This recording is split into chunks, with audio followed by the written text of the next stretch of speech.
సాహితీ yoga 30 days weight loss online class లో join అవ్వండి. మీ అధిక బరువు తగ్గించుకోండి.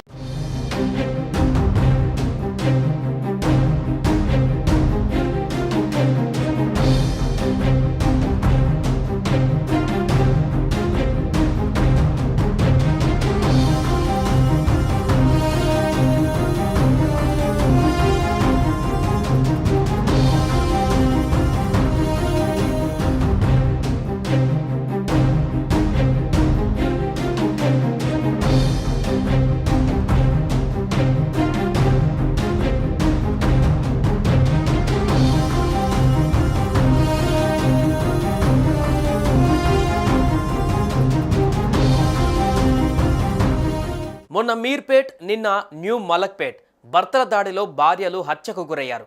అక్కడ గురుమూర్తి, ఇక్కడ వినయ్. క్షణికావేశంలో భార్యని చంపడం, ఆ తర్వాత కేసు నుండి ఎలా తప్పించుకోవాలో ప్లాన్లు గీయడం, చివరికి అడ్డంగా దొరికిపోవడం. హైదరాబాద్ న్యూ మలక్పేట్లోని జమునా టవర్స్లో 32 ఏళ్ల శిరీష అనుమానాస్పద మృతి ఇప్పుడు సంచలనంగా మారింది.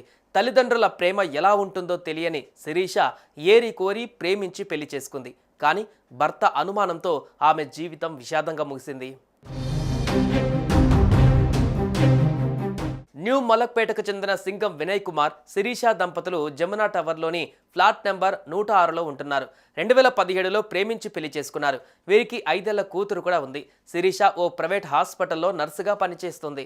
వినయ్ కుమార్ మెడికల్ కంపెనీలో ప్రైవేట్ ఉద్యోగి. అయితే శిరీషకు గుండెపోటు వచ్చిందని ఆమె మేనమామ మధుకర్కు వేరే ఫ్రెండ్ ద్వారా ఆదివారం వినయ్ సమాచారం అందించాడు.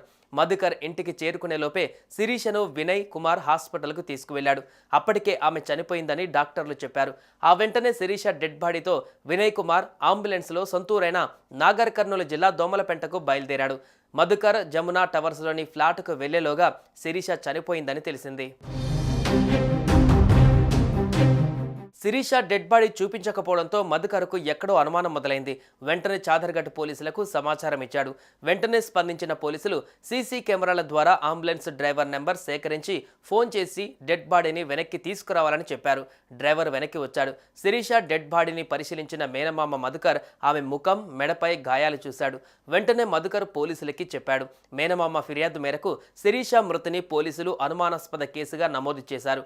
డెడ్ బాడీని పోస్టుమార్టం కోసం ఉస్మానియా హాస్పిటల్కు తరలించారు.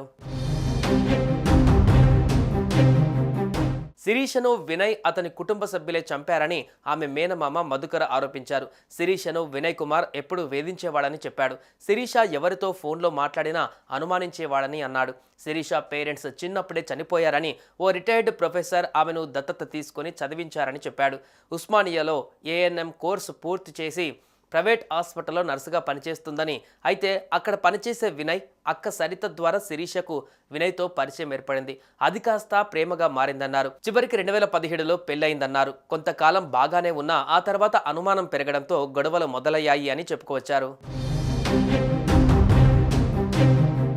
చివరికి వారి అనుమానమే నిజమైంది. భర్త వినయ్ చెప్పినట్టు శిరీష గుండెపోటుతో మరణించలేదని, హత్య చేశారని పోస్టుమార్టం రిపోర్టులో తేలింది.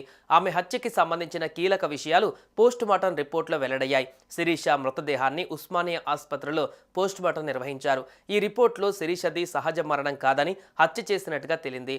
దిండుతో ఊపిరాడకుండా చేసి హత్య చేశాడని తేలింది. భర్త వినయ్ హత్య చేసి హార్ట్అటాక్ అని క్రియేట్ చేశాడని డాక్టర్లు చెప్పారు. వినయ్ కుమార్తో పాటు అతని అక్కని కూడా అదుపులోకి తీసుకొని విచారిస్తున్నారు పోలీసులు.